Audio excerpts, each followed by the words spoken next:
Welcome आप सभी का। मैं हरपिंदर कौर हाजिर हूँ अपनी बातें लेकर। आज हम बात करने वाले हैं सिंपल प्रेजेंट टेंस की। इंग्लिश और हिंदी में बात करेंगे, यानी कि वर्तमान काल, दोनों भाषाओं में, ताकि अच्छे से समझ आ सके। तो अगर आप भी कंफ्यूज रहते हैं कि शी के साथ गो लगाएं या फिर शी के साथ गोज लगाएं, और कहाँ पर एस और ई एस लगाना है, डू और डज आपको झमेला लगता है, इससे परेशानी होती है आपको कि कहाँ डू लगाएं कहाँ डज लगाएं, तो अब परेशान होने की ज़रूरत नहीं, क्योंकि हम आज सीखने वाले हैं सिंपल प्रेजेंट टेंस के रूल्स विद एग्जांपल्स के साथ, बहुत ही आसान तरीके से। तो वीडियो को अंत तक ज़रूर देखें। तो चलिए सबसे पहले बात कर लेते हैं कि प्रेजेंट टेंस क्या होता है। तो present tense tells the action that take place in present time. Hindi में कहा जाता है इसे वर्तमान काल। तो वर्तमान काल क्या होता है? वर्तमान काल वर्तमान समय में होने वाली क्रिया को बताता है। क्रिया मीन्स यानी कि जो काम आज हो रहा है या फिर जो काम अब हो रहा है, तो ये सभी आज की जानकारी जो है प्रेजेंट टेंस देता है। अब हम बात कर लेते हैं टाइप्स ऑफ प्रेजेंट टेंस।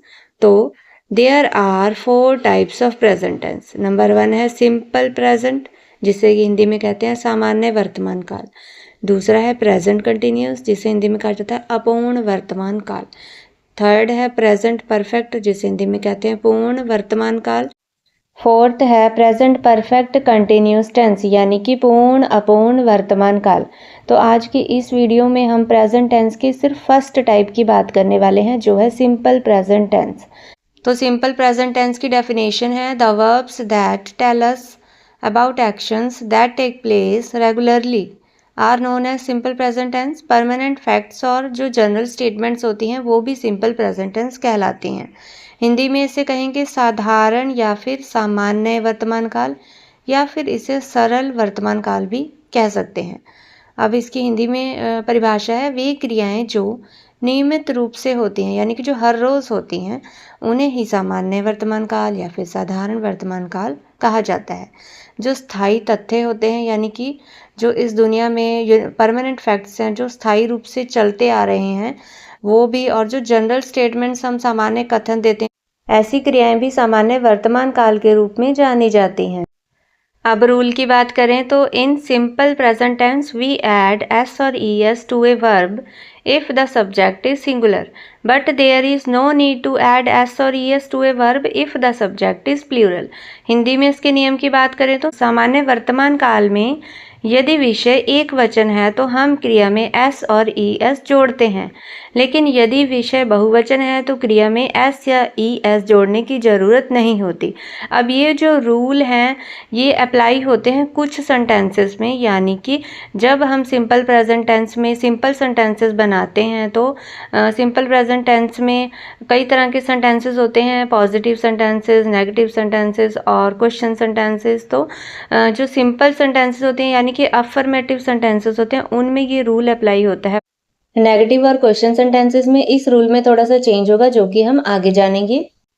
देखिए सभी तरह के टेंसेस में ये 3 टाइप्स के सेंटेंसेस बनाए जाते हैं, लेकिन आज हम क्योंकि बात कर रहे हैं सिंपल प्रेजेंट टेंस की, तो इनमें जो 3 टाइप के सेंटेंसेस होते हैं, इनमें कौन कौन से रूल्स अप्लाई होते हैं हम उसकी बात करेंगे आज। तो जो 3 सेंटेंसेस बनाए जाते हैं वो होते हैं अफर्मेटिव सेंटेंसेस, नेगेटिव सेंटेंसेस और interrogative sentences.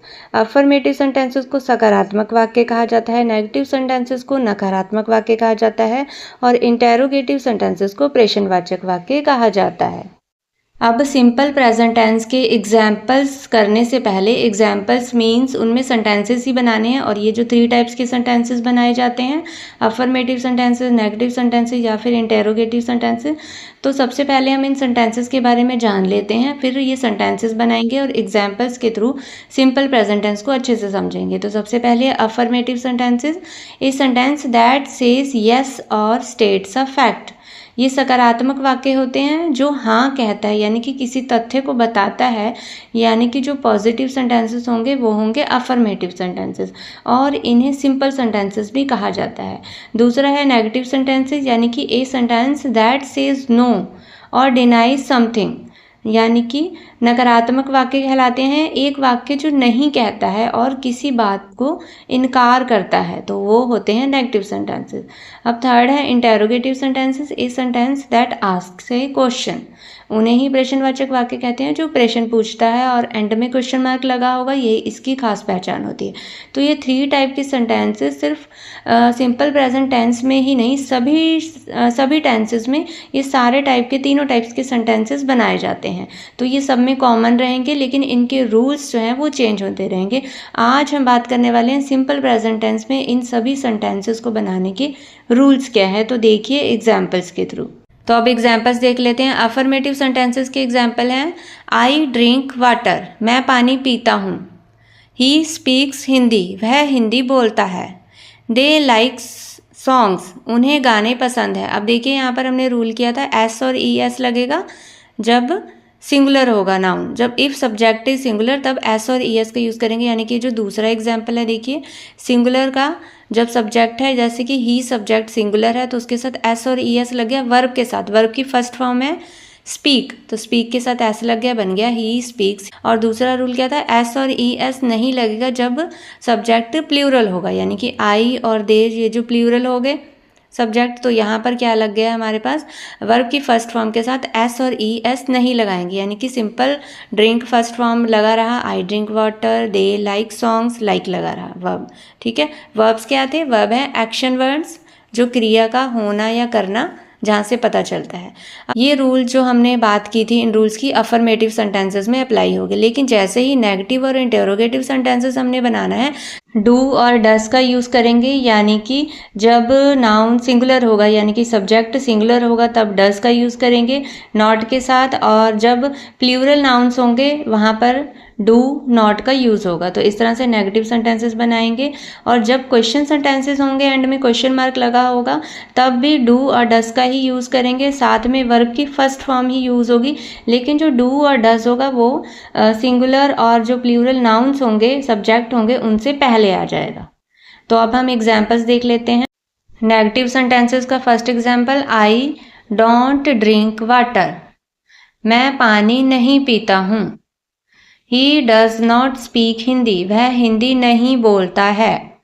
They do not like songs, उन्हें गाने पसंद नहीं हैं। तो यहाँ पर देखिए सिंगुलर नाउन के साथ डज नॉट यूज़ हुआ है और प्लूरल यानी कि आई और दे के साथ डू नॉट का यूज़ हुआ है। इस तरह से नेगेटिव सेंटेंसेस बनाएंगे। अब इंटेरोगेटिव सेंटेंसेस में जब क्वेश्चन सेंटेंसेस आ जाएं, तब डू यू ड्रिंक वाटर, क्या तुम पानी पीते हो। डज ही स्पीक हिंदी, क्या वह हिंदी बोलता है। डू दे लाइक सॉन्ग्स, क्या उन्हें गाने पसंद हैं। तो इस तरह से जब क्वेश्चंस पूछा जाए तब डू और डज का सबसे आगे प्रयोग कर लिया जाता है, सिंगुलर नाउन से पहले या फिर प्लूरल नाउन से पहले। रूल सेम है नेगेटिव सेंटेंसेस वाला, प्लूरल के साथ डू का यूज़ होगा। जैसे कि यू और दे हैं, प्लूरल नाउन्स के साथ डू सबसे आगे लग गया। और जो सिंगुलर नाउन्स है यानी कि ही, उसके साथ उसमें डज आगे लग गया है। लेकिन वर्ब की फर्स्ट फॉर्म साथ में रहेगी। एस और ई एस का इन दोनों में यूज़ नहीं होगा, ना ही नेगेटिव और ना ही इंटेरोगेटिव सेंटेंसेस में। सिर्फ डू और डज का यूज़ होगा। और कैसे यूज़ किया जाएगा ये आप एग्जाम्पल्स में देख सकते हैं। अब आप भी कॉन्फिडेंटली बोल सकते हो, आई डोंट फेयर ग्रामर। तो अगर ये वीडियो आपको मेरे तरीके से समझ आ गया है तो एक लाइक ज़रूर करिएगा। और ऐसे ही आसानी से समझ आने वाले और इंग्लिश ग्रामर के इजी नोट्स के लिए सब्सक्राइब कीजिएगा। तब तक के लिए धन्यवाद।